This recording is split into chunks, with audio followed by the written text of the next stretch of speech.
প্রকাশ করি এবং স্যারও আমাকে সেই সুযোগ দেন। সেই জন্য আমি মহিদুল ইসলাম স্যারের নিকট আন্তরিকভাবে কৃতজ্ঞ, স্যার আমাকে এই সুযোগ করে দেওয়ার জন্য।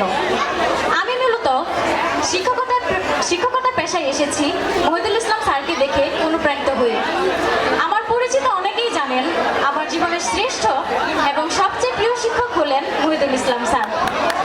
তিনি অত্যন্ত অমায়িক একজন মানুষ। স্যারের কাছ থেকে অনেক কিছু শিখেছি। আসলে শেখার কোনো শেষ নেই, আরো অনেক কিছু শিখবো স্যারের সাথে থেকে। আমি এই বিদ্যালয়ে শিক্ষকতা করছি প্রায় 2 বছরের কাছাকাছি সময় ধরে।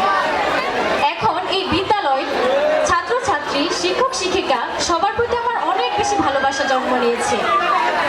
এখন এই বিদ্যালয়ে না আসলে, ছাত্রছাত্রীদের মুখ না দেখলে আমার ভালো লাগে না। এই বিদ্যালয় এখন আমার জীবনের একটি অংশ হয়ে গিয়েছে।